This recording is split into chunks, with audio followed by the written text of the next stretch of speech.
Rajab belonged to a family that was a representation of Eastern culture. When he became aware of his surroundings, he found himself in a home where his father showed affection, but his mother's love was absent. His mother was a stepmother, which made him feel subdued. Days passed, and Allah blessed him with a little sister, which made him very happy, but soon that happiness was crushed because his stepmother did not allow him to approach her. As soon as he returned from school, she would put him to work around the house. He never had the time to visit his grandparents, and when he did, he would come back sad because they did not show him the same love as other children, which he felt deeply. There were no other relatives from whom he could receive affection. Time continued to pass, and 2 more siblings were added to the family. As they grew up, he felt a sort of happiness watching them play together. This was the only joy that remained in his life. When his stepmother showed affection to her children, Rajab would wonder who his real mother was and where she might be. He asked his father several times, but his father always evaded his questions. After completing his matriculation, Rajab was thinking about enrolling in college when his father passed away. Despite everything, he now felt alone in a crowded world. His intense desire to know about his mother kept him restless. One day he went to his grandmother and asked, "Grandma, please tell me, who is my mother and where is she? I am grown up now. I should know about my real mother." "Son, your father married an Iranian woman. He went to Iran for work. He spent a few years with your mother, then for some unknown reason, they had a disagreement, and your father brought you to Pakistan and never returned to that wife. He never spoke to us about it. We asked many times, but he didn't tell. Eventually, we stopped asking." His grandmother's incomplete words unsettled Rajab. He thought there must be some secret that they were not telling him. He became lost in thoughts about what his mother might be like and where to find her. Entangled in such worries, he abandoned his studies. He became disheartened by his family's behavior. Who is there for me in this house? No one. His stepmother wished for him to be out of her sight. Thinking this, he went to Karachi in search of a job. It was a big city where he faced many challenges but did not lose heart. Gradually, he accumulated some money through hard labor. He thought he would go to Iran to find his mother. Who knows, maybe God would reunite them, but due to a lack of resources, he became disheartened and returned to Lahore. Here, too, he found no peace. His mother's memory stayed alive in his heart. He got employed at a factory. Now he started to work much harder. In 2 years, he managed to save a significant amount of money. At the factory, he met a person whose elder brother was a Persian teacher. Rajab requested him to help him learn Persian. Through this man, he was connected to the Persian teacher. He took tuition in the evenings for 6 months and learned some Persian. When one has money, difficulties become easier. In any case, he managed to obtain a visa for Iran. At this stage, the Persian teacher also helped him. Before leaving for Iran, he visited his grandfather to gather any info about his mother, but he was unsuccessful. Then came the day he was to depart. 2 days later, he found himself in Tehran, Iran. In this sea of humanity, where would he search for his mother? The Persian he learned was literary, and the everyday spoken language was different. He thought it best to learn the local spoken language first, and then perhaps things would work out. Some Pakistanis present there helped him a lot, and got him a good job in a factory. He had learned quite a bit of Persian. After staying here for a year, he was able to speak and understand the language well, which led him to get another good job. The salary was better, but he still needed accommodation. Now he had to search for a place to live. The factory where he worked had made a work permit for him with a 2-year contract. This way, his status became legal in Iran. Rajab had informed his coworkers that he needed a room for rent. An acquaintance told him that while he wouldn't find a separate house, a lady he knew was willing to rent out a room built above her home. She lived on the ground floor. Rajab went with the man to see the accommodation. The landlady's first question was where he was from. When he said Pakistan, she paused for a moment, then said, "Come back tomorrow with your belongings." The rent was reasonable, so he returned the next day with his things. The room was on the roof, cleaned and furnished with a carpet. The landlady had a daughter. In the evening, she came to Rajab's room with her daughter and said, "This is my daughter, Farida. Where are you from in Pakistan?" Rajab elaborated on his region. "I work at a local factory here." The lady then revealed that she had married a Pakistani. They had a son named Shabir Ali. Their life was very peaceful, and she was happy with her husband. God had greatly blessed them. There was no lack of money. My son was 3 years old when my husband took him to meet his grandparents in Pakistan, but they never returned because his parents did not want him to stay with me. Meanwhile, my parents forbade me from going to Pakistan. I thought something would work out. Either my husband would return or my parents would agree, but nothing like that happened. At that time, I was pregnant. I was waiting for my husband to come back. A daughter was born, but he did not return.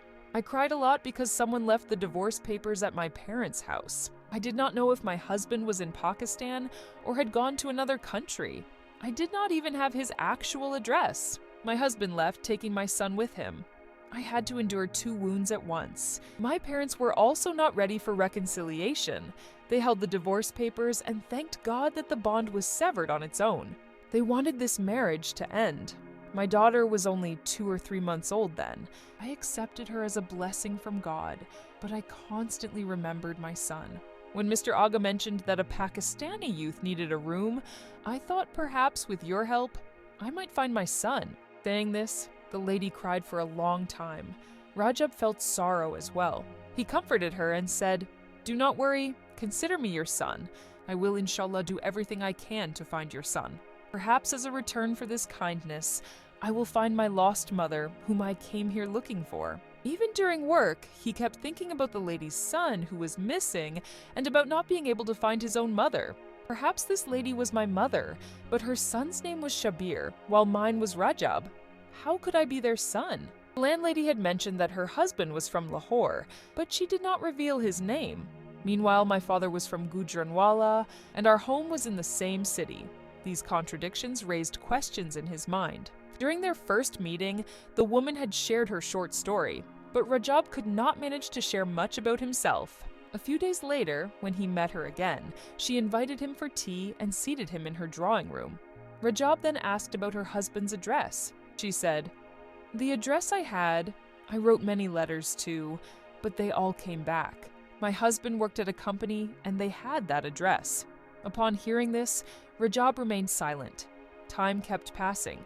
The lady took care of Rajab and frequently inquired about his meals. Sometimes he refused, but other times he accepted food from her insistence. Thus, the lady came to regard him as her son, as he also helped her out and did some chores on his days off.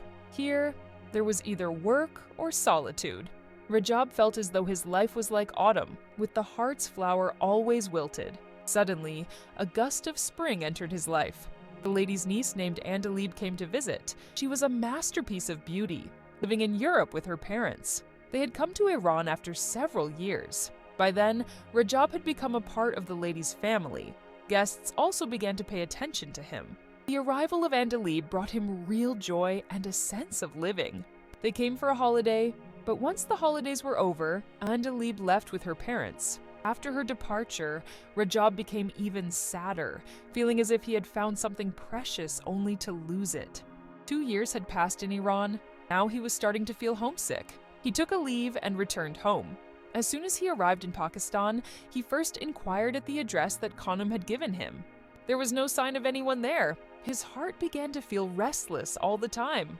He missed Khanum's kindness. He had siblings at home, and his grandfather lived with them.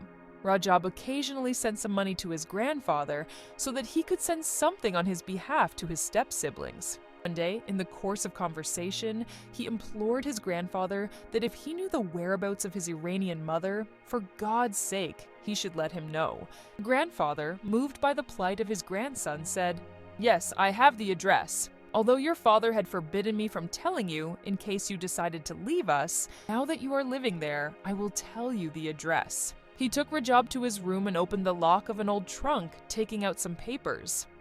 Rajab's heart began to race. He anxiously started wringing his hands. The grandfather laid some photos in front of him. As he looked at the photos, darkness seemed to fall before his eyes, for these were the same pictures he had seen with Khanum. So, was Khanum my real mother and Farida my real sister? That's why I never felt like an outsider among them. That night, overwhelmed with joy, he couldn't sleep and prostrated before his Lord. The next day he called Iran. He found out that his mother was seriously ill and hospitalized. He became anxious and, taking the pictures from his grandfather, set off for Tehran. The journey seemed never-ending. When he landed at the airport, he felt as though the entire city was waiting for him with open arms. He hurried home. Farida was present and she started crying. Rajab placed his hand on her head and said, "My sister, don't cry, I've come." They both rushed to the hospital. Their mother's condition was very critical. He kept gently stroking their heads while tears streamed down his face. When Khanum regained consciousness and saw Rajab, her eyes lit up. Her first question was, "Did I find my son?" "Yes, mother, you have found your son." "Really?" "When you were going to Pakistan, I don't know why, my heart testified that I would find my son." Upon hearing the joyful news of her son's return, Kanu felt better. Rajab then handed her the picture he had brought from his grandfather, saying, "These are pictures from my childhood. You held me in your arms. Grandfather had kept them safely. I am your son, and my father has passed away. My stepmother and my siblings live with their grandfather." He narrated the whole story. In her joy, Khanum threw a grand party. During those days, Andalib was visiting Iran. After talking with his sister, Khanumis arranged Rajab's engagement to her. Now, Rajab's life was peaceful. Andalib brought him every happiness in life. He left his factory job and started his own business, for which Khanum provided the funds. 2 years later, they had a son. At that time, the situation in Iran worsened, so Andalib, Rajab, and their son moved to Germany, where her parents lived, while Khanum and Farida stayed back in Iran. Thus, this family became divided among 3 countries: Pakistan, Iran, and Germany.